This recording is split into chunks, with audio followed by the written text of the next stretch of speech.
Many people believe that getting wealthy is a matter of luck. Luck indeed plays some role, whether it's being born into a wealthy family or inventing the right product at the right time. Luck doesn't do everything, though. Without good habits, wealth can easily be squandered. You can also make your luck at any time. There is no giving luck because it is made by the self. Here's how wealthy people are doing it. 1. Always keep learning. Much of Warren Buffett's wealth came from the fact that he was always learning. The common wisdom that it takes at least 10,000 hours to be an expert at something applies to business as well. Buffett didn't get lucky in his investments. He constantly learned what makes businesses grow, how to get struggling businesses out of trouble, and how to protect his investments. This applies even if you hold a traditional office job. Yes, connections and politics can get some people ahead faster, but at the end of the day, you can't grow if you aren't good at what you do. 2. Live below your means. Mark Cuban is always telling the story of how he spent a period of his 20s in a small apartment with multiple roommates.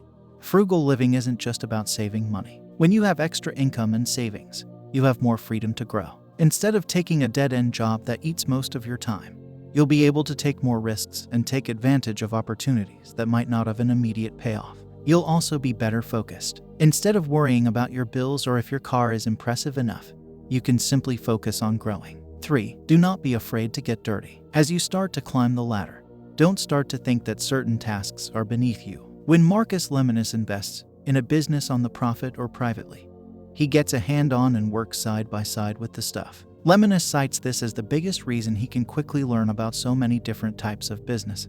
Working in the trenches creates a much faster learning curve than trying to learn from above. It also builds camaraderie and respect between leaders and employees. 4. Don't sleep too much. Donald Trump has always been a controversial figure, but he almost always accomplishes his goals. He just sleeps 3 or 4 hours at night. That gives him almost a full additional working day each day compared with someone who is sleeping 8 to 10 hours. Of course, you also need to keep healthy sleeping habits. Trump claims exhaustion doesn't affect him. If you need more sleep to function, don't keep yourself awake to the point of constant tiredness. It's about finding the right balance. 5. Keep personal feelings out of business. You don't need to like someone to take their money or get a good deal on needed inventory. Simply focus on how much money you can put in the bank. Of course, you shouldn't ignore your gut. There's a difference between someone being dislikable and someone being dishonest. If you feel that someone is withholding information, not telling the truth, or not keeping their promises, reevaluate your relationship from a business perspective. 6. Be more organized as your mind will follow.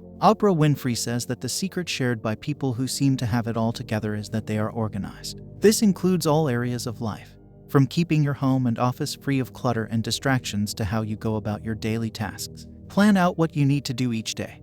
Set time limits on things like answering emails, and budget your time so that you can work on your most important tasks when you are best able to focus. 7. Embrace failing so success will have meaning. Succeeding is easy. It's what you do when you inevitably fail that defines you. Part of Kevin O'Leary's Mr. Wonderful Shark Tank persona might come from the fact that he faced heavy opposition early on. His business partner told him he was unfocused, and the New York Times and Wall Street Journal openly criticized his business dealings to undermine him. O'Leary took in feedback to the extent that it was constructive but dismissed everything else as background noise. His laser focus led to him being able to sell his first company for $4.2 billion.